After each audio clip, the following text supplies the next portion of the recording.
I said last night that my sermons last year for Rosh Hashanah, not for Yom Kippur, but for Rosh Hashanah, were pre-recorded. It feels really good to do what we just did. Not as good to do this. I'm a little nervous, but it's really special. Last year we had a little screen here to see what was happening when the choir would be singing, and during my sermon I left because I could not possibly bear to watch that. But it's special to stand here and to just look at you and to have you look at me.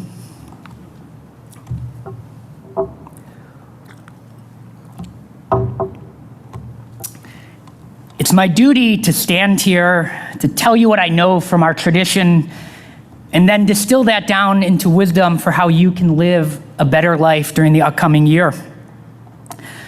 It's my duty to help you show up, to have the courage of vulnerability, of humility, to recognize the places where you need to grow this year.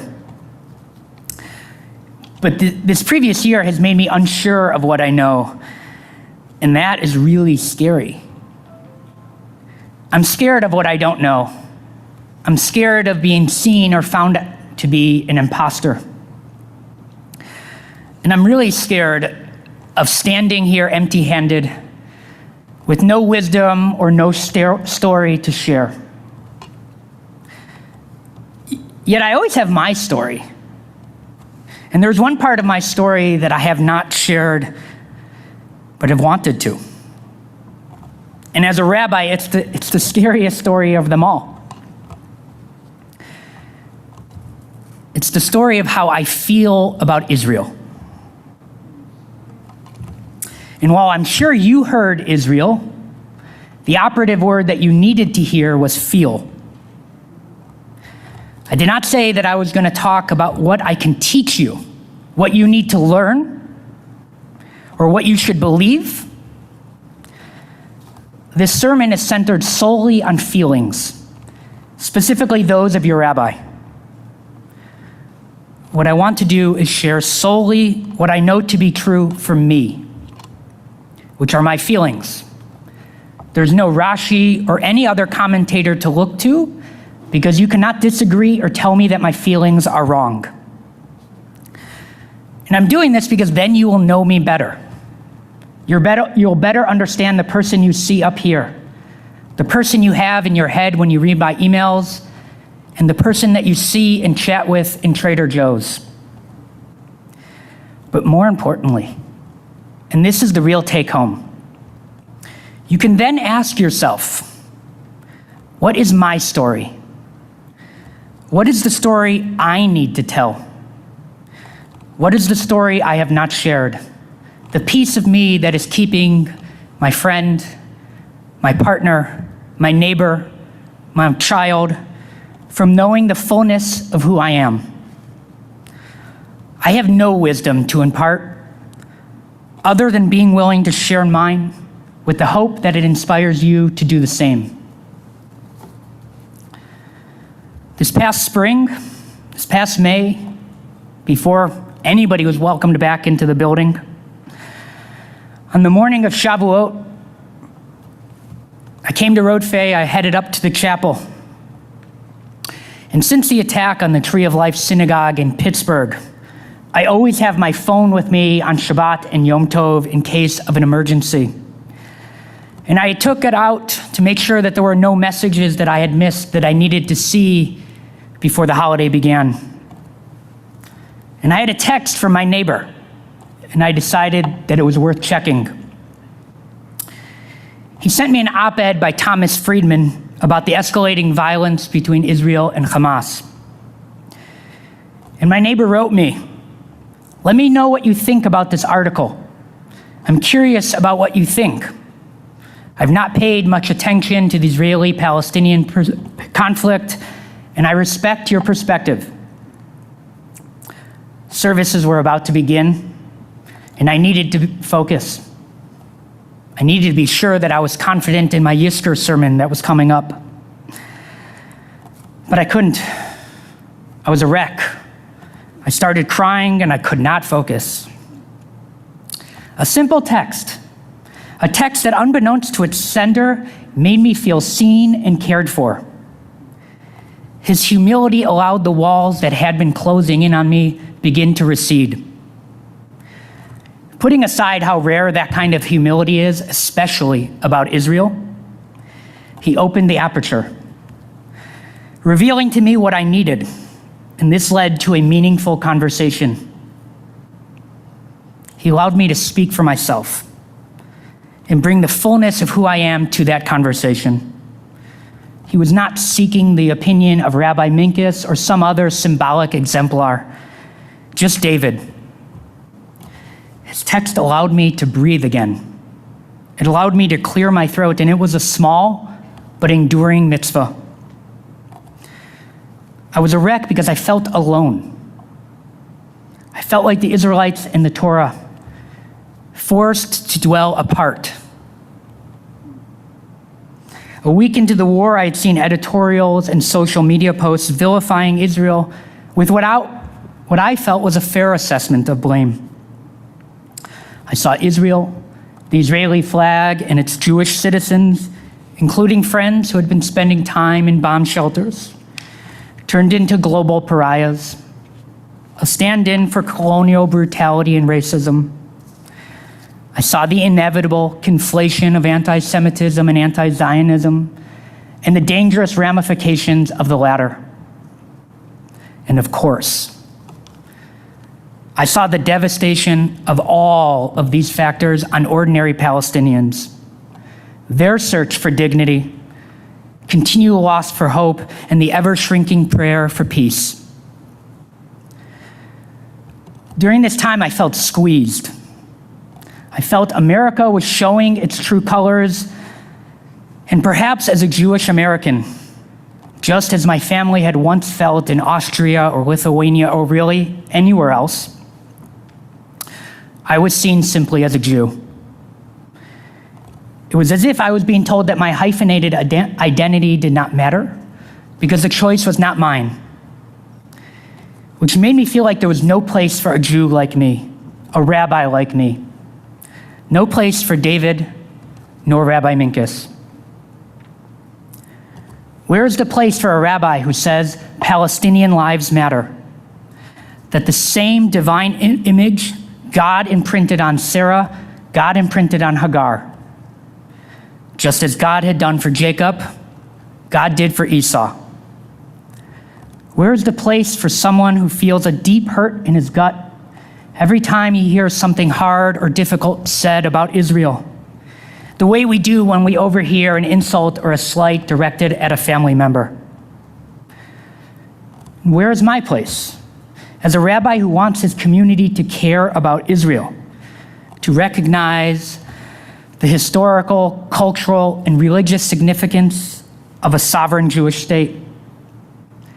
And how do I speak to a place of dreams, a persecuted history filled with the hope for sovereignty, as well as the challenge to embrace all of the messiness that comes with sovereignty, as it has for every nation and always will?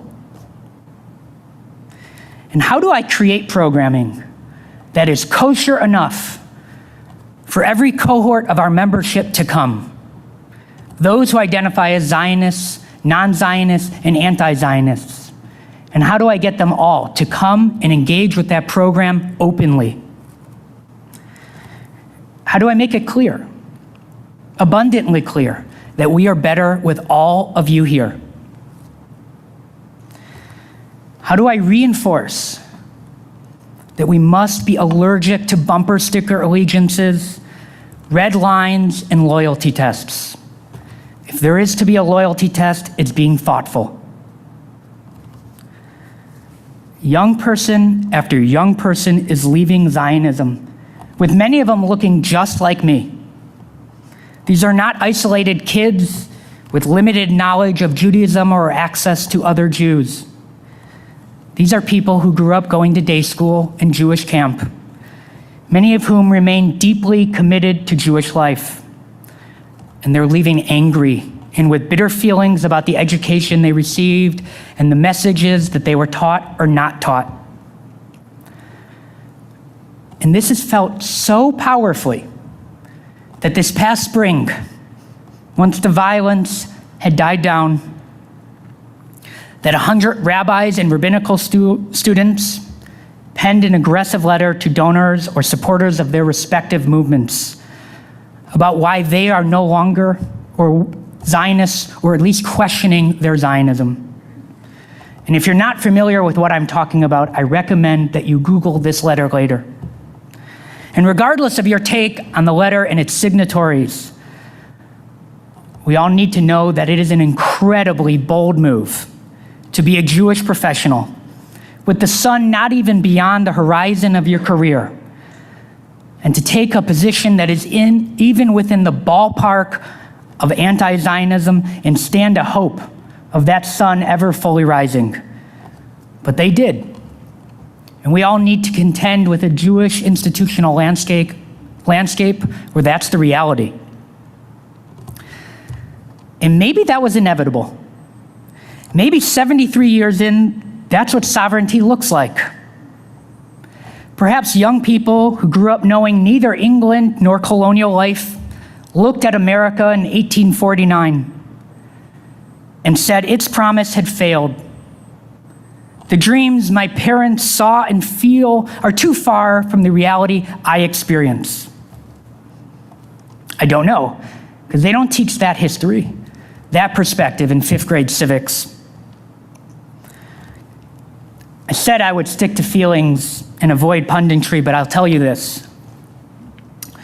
If we as a community, and here I'm talking to my fellow Zionists, cannot become comfortable with saying the word occupation, then we have a big problem.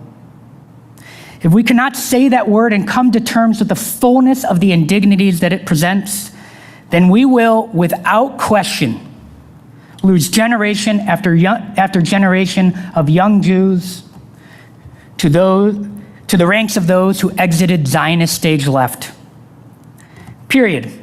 That's what's at stake. And me saying that does not make Israel any less safe.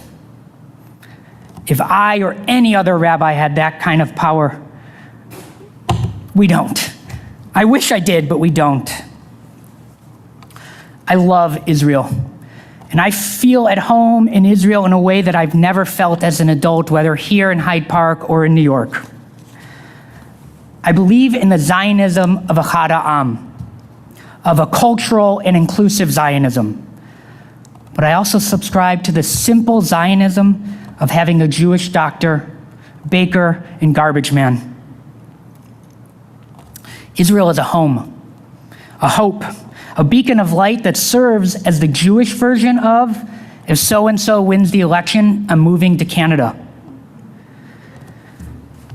I've never felt the calming effect of seeing that light from Israel's lighthouse off in the distance is when I saw fellow kippah-wearing Jews, people who look just like me, being attacked on American streets and the deafening silence of the muted response.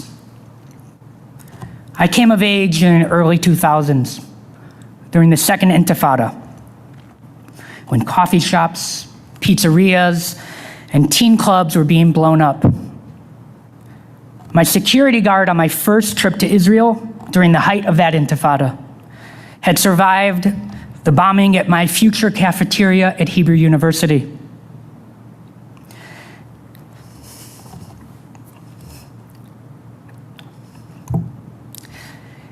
And when Alyssa and I,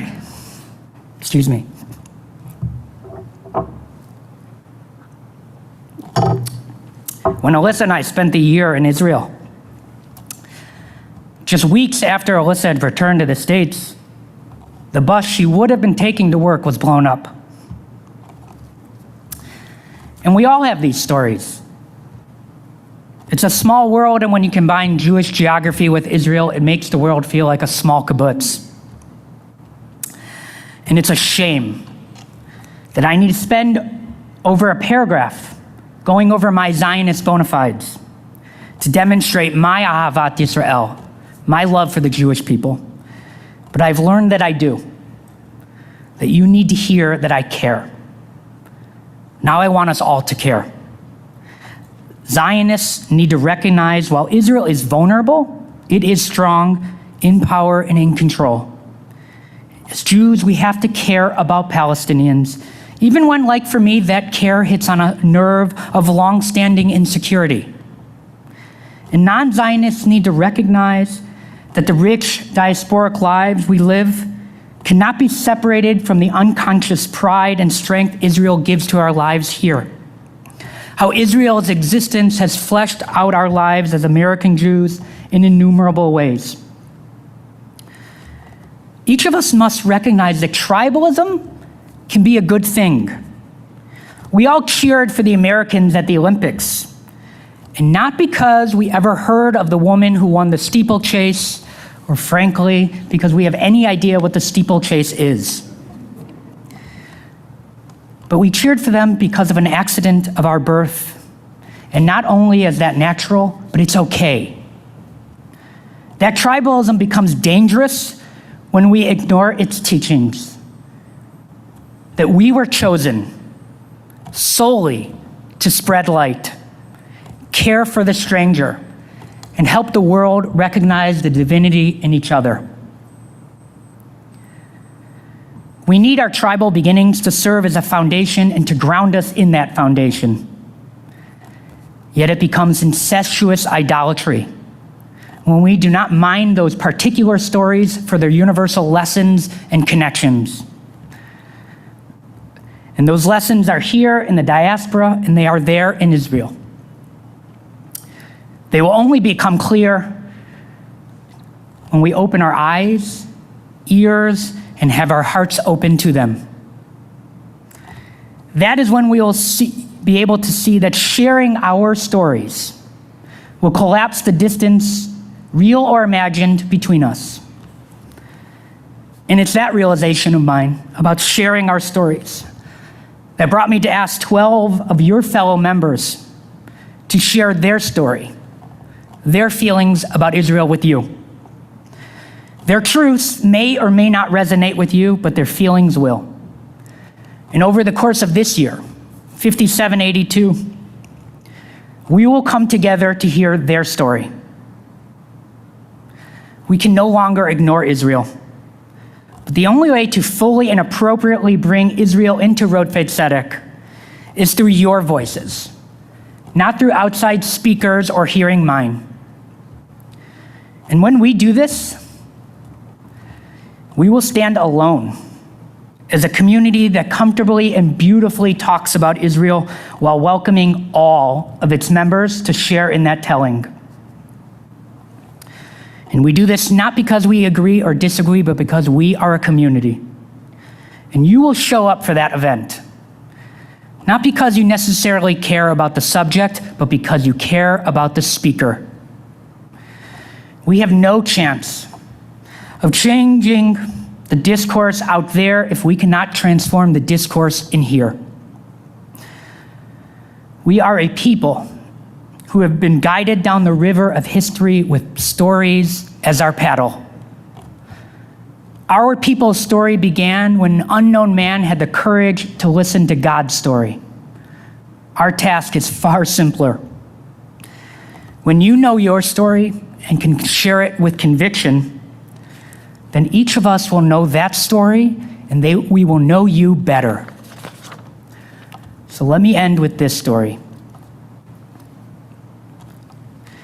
At the beginning of last year, my daughter Raya's school was hybrid, half on Zoom and half in person.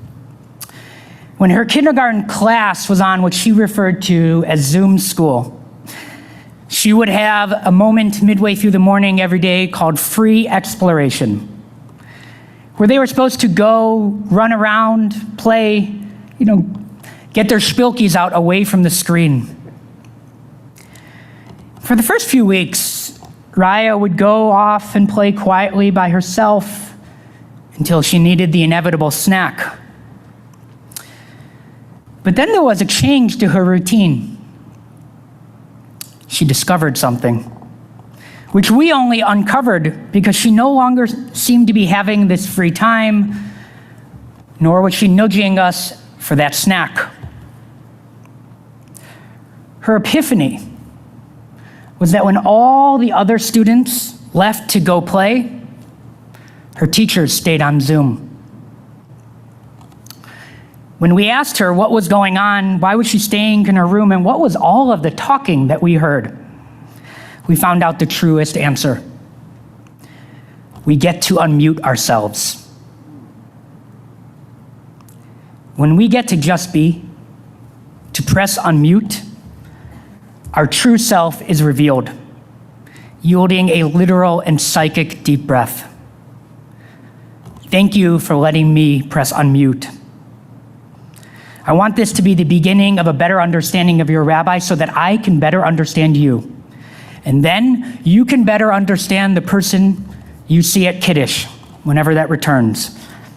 Or you'll better understand the person sitting next to you right now. Whether you see that person every week or this is the only time of year you see them.